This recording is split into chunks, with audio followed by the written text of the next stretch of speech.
अधिक समय तक इन स्वामी जी के तन में नहीं छिप सकेंगे आप पुष्पदंत जी। स्वामी जी, पहला अवसर आपका है, आरंभ कीजिए। नहीं, पहले आप ही आरंभ कीजिए, क्योंकि एक बार जो मैंने आरंभ कर दिया तो कदाचित आप कहा नहीं पाएंगे। ये जो भी जाल बिछाएंगे उसका उल्टा करने पर मैं उससे बचता रहूंगा।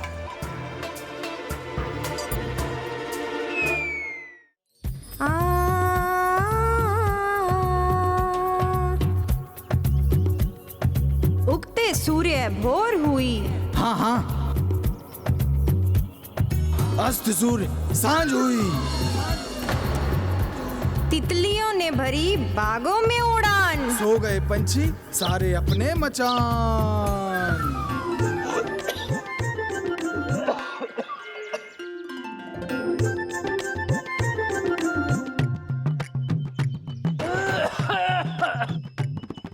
लीजिए स्वामी जी, गंगा जल पीजिए, कंठ तर हो जाएगा। कहीं गंगा जल पिलाकर गणेश जी मुझे पूर्णिया स्वामी के तन से निकलवाना तो नहीं चाहते? नहीं, मैं अभी भी इनके कहे का उल्टा ही करूंगा। नहीं पीऊंगा, नहीं पीऊंगा, मैं खाऊंगा, मैं खाऊंगा।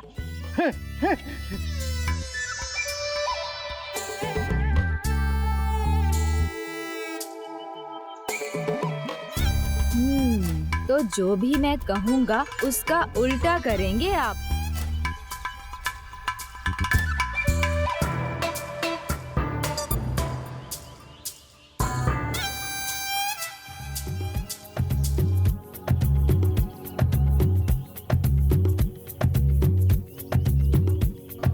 बम बम भोले कन कन में है शंकर, सब दर्शन कर लो भोले का आकर।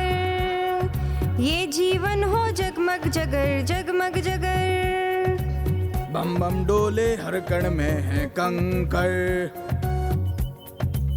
ये जीवन हो अजर अमर अजर अमर। तो प्रभु महादेव का नाम नहीं लेंगे आप? फिर तो आपके मुख से माता का नाम ही बुलवाना पड़ेगा। शंभु महेश नीलकंठ शशि शेखर, सती साध्वी भवानी भवमोचनी दुर्गा। तो अंततः माता का नाम ले ही लिया आपने। बम बम भोले कन कन में है शंकर। जय जय माता रानी की जय कर। बम बम भोले कन कन में है शंकर। जय जय माता रानी की जय कर। जय जय माता रानी की जय कर। जय जय माता रानी की जय कर। जय जय माता रानी की जय कर। जय जय अब बचकर कहाँ जाएंगे पुष्पदंत जी। जय जय माता।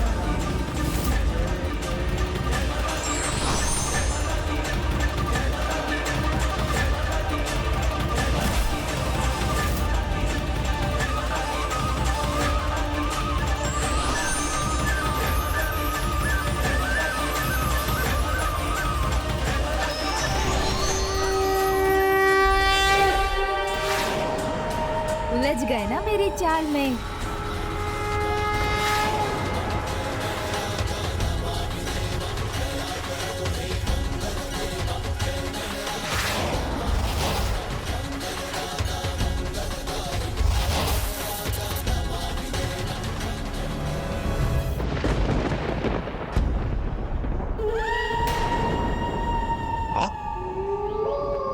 आप यहाँ हैं तो वहाँ कौन है प्रभु?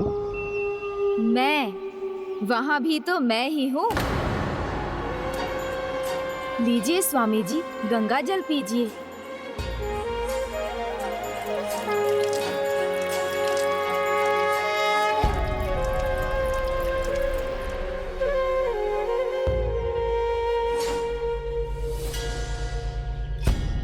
स्वामी, क्या हुआ आपको?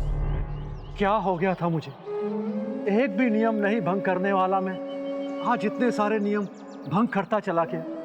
अहंकार वो अवगुण है जो बुराई के सारे द्वार खोल देता है स्वामी जी।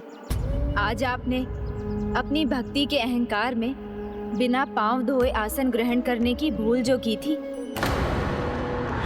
किसी भी नियम को तोड़ने की भूल पूर्णिया स्वामी कभी नहीं करता। उचित कहा आपने, भूल तो हुई है मुझसे, घोर भूल। अहंकार जब अति विश्वास बन जाए तो ऐसी भूल संभव हो जाती है।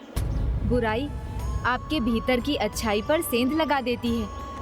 भक्त रूपी धर्म पर पिशाच रूपी अधर्म हावी हो जाता है।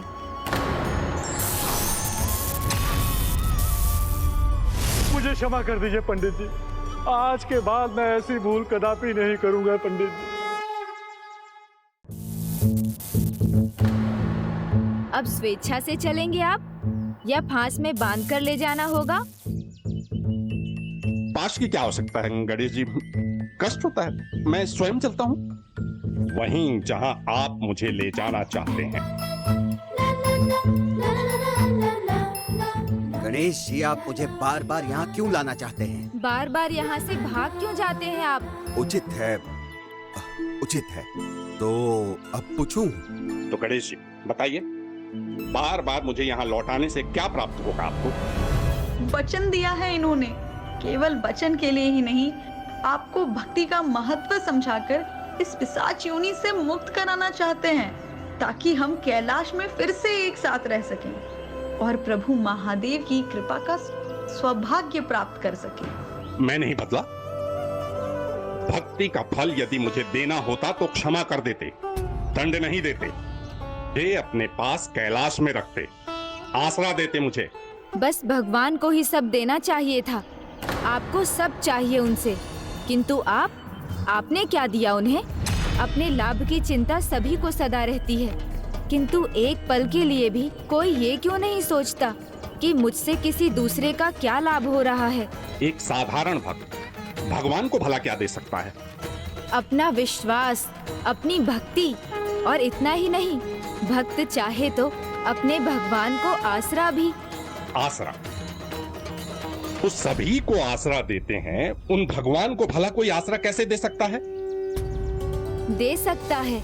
एक साधारण भक्त भगवान की अद्भुत सेवा कर सकता है। जिन माता की जय जयकार करने पर पूर्णिया स्वामी को आपसे मुक्ति मिली, उन्हीं देवी माता जगत जननी आदि शक्ति के माता वैष्णो देवी स्वरूप को त्रिकुट पर्वत पर उनका आसरा उन्हें एक भक्त ने ही दिया था।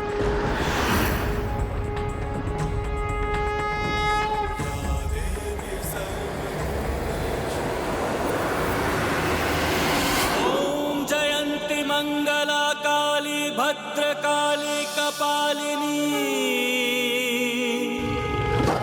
दुर्गा क्षमा शिवा धात्री स्वाहा स्वधा नमोस्तुते। अद्भुत, किंतु भला ये कैसे संभव है? आप रुकिए मत गणेश जी, सुनाइए, संपूर्ण कथा सुनाइए। उचित है तो सुनिए माता वैष्णो देवी और उनको आसरा देने वाले भक्त की कथा।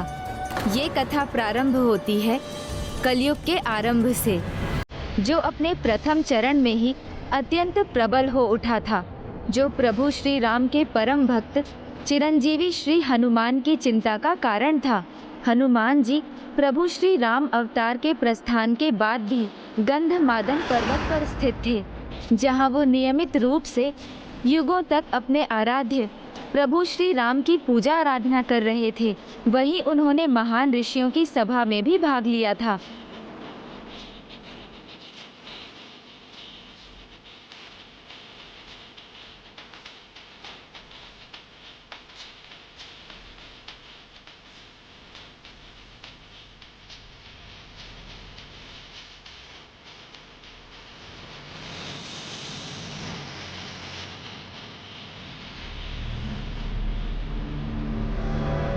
कलयुग में पाप की अति हो रही थी।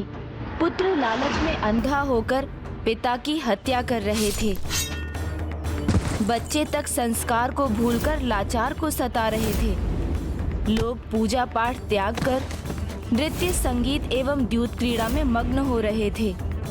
दिन दहाड़े चोरी जैसे कुकर्म चरम पर पहुंचने लगे थे। कलयुग में इस बढ़ते हुए पाप के निवारण में एक भक्त ने अत्यंत महत्वपूर्ण भूमिका निभाई। वो भक्त थे परम भक्त श्रीधर।